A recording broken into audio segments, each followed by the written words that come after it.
Alright, something I get the question about all the time is what do I do with a multimeter? I've got a permanent marker here and I'm going to show you what.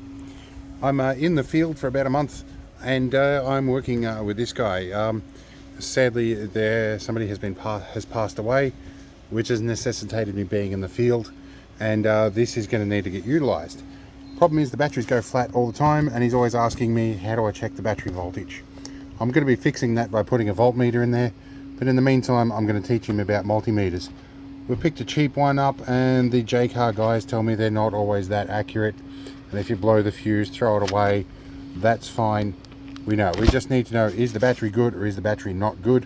And this is the most common question I get. So I'll show you what we're going to do with this. Okay, we got it out. Now you'll have to deal with the editing being a little bit poor. My field laptop is not up to the same spec as my desktop video editing machine.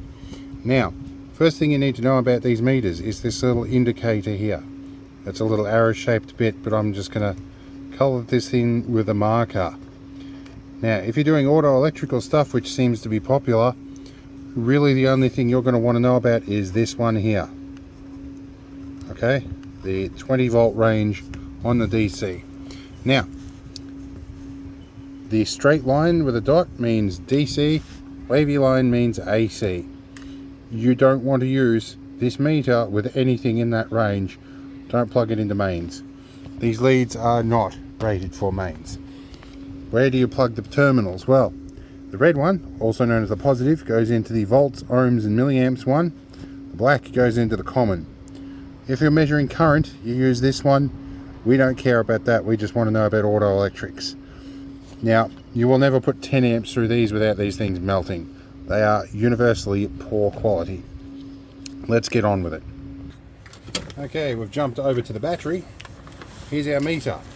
We're going to put the black bit to the black bit that we marked earlier, and it shows zeros. That's a good sign. It means it's somewhat accurate.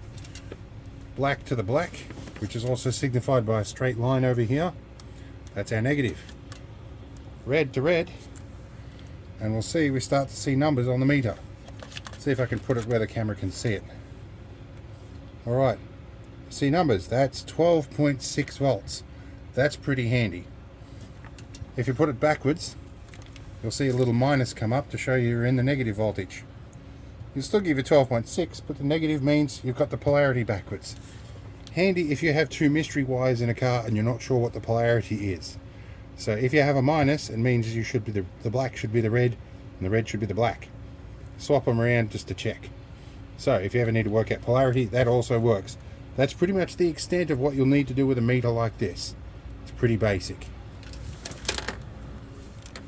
Now keep in mind, one of the reasons why these things will often be seen as inaccurate when they come out of the box, they put a really cheap little 9 volt battery in them, and the battery often goes flat. When a multimeter is going flat, it can read wildly incorrectly, especially these ones that run off a 9 volt battery. So if you are getting some weird results, put a new battery in it. Speaking of battery voltage, full lead acid batteries, and this can be a little bit different for calcium batteries, but basically 10 volts or 10.5 volts is considered flat for these. If you run these dead flat to 0 volts, you're going to damage them. Charge voltage should really be no more than 14.4 volts, and a lot of the time if you're running a charging like a battery charger, they will float it at about 13.8. That's their normal voltage range. You do risk damaging them by going much lower than that. Anyway, we'll see you in the next one, and I hope this was informative.